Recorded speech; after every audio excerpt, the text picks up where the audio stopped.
Hello. This is just another word out to the newbies of tinnitus suffering, and especially if you got a double whammy of tinnitus and hypercusis. Carol Lee Brook wrote Tortured by Sound. Now, the only criticism I'll offer about this book is she could be very whiny at times. I mean, WHINEY. But she was treated by Dr. Jastreboff. And I want you to think of that name, Dr. Jastreboff, because that's the treatment that I ended up getting. It's the one he advocated for this condition. Now, this is a very nice book. You can see the alarm clock with the dynamite. And so how she felt. Here are some pointers about her.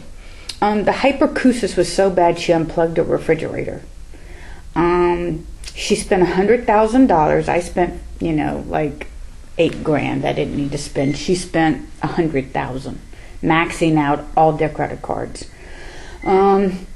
She tried all the vitamin therapies, including giving herself shots. I mean, shots of B12, B6.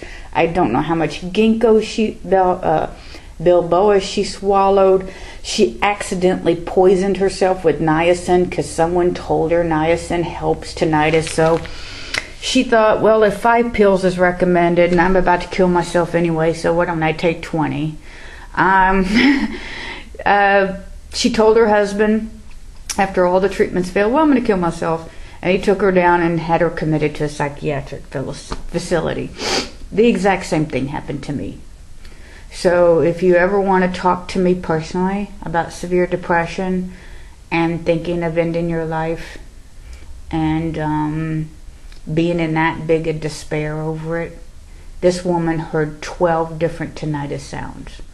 I think one was a high-pitched ee, and she even heard drums.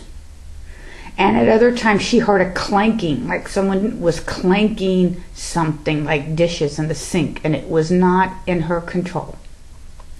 On top of that, her hypercusis, if somebody didn't really know better and she was in the next room and they turned on a TV and sat down to watch it, a sound like an explosion in the TV would send her reeling to the floor, sobbing and screaming because it reverberated through her head numerous times, and it would take 20 minutes to get through an episode.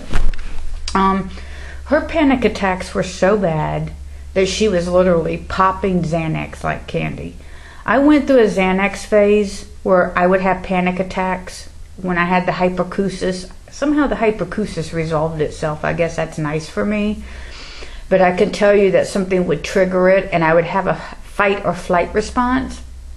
And then what would happen to me is I'd go and chew 2 or 3 Xanax like candy, just trying to get a hold of myself.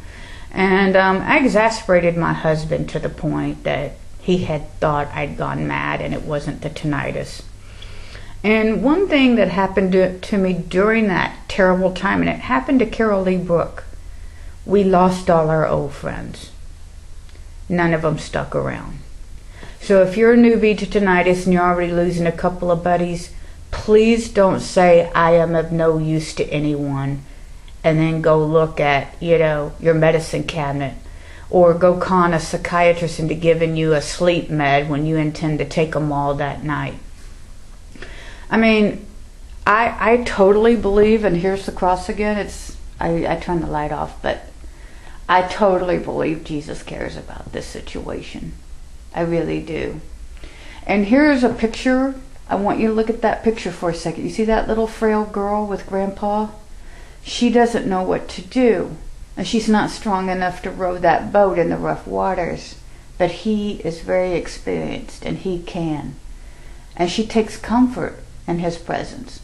And that's how you need to start thinking about God. You've got to. I mean, if you don't, this could destroy you. And if the enemy is allowed to tell you it's over, then it just might be. And it won't be only because of the tinnitus. The tinnitus will simply be a mechanism by which the enemy of your soul gets you and takes you from your children and your husband.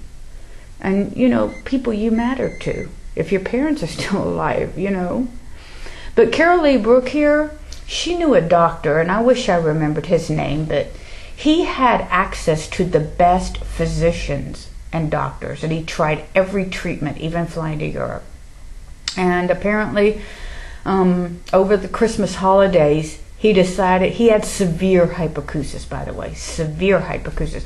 Somebody could just drop, a cup on the floor, and he'd be in his bedroom, laid prostrate in bed, waiting for the clanging in his brain to stop for hours.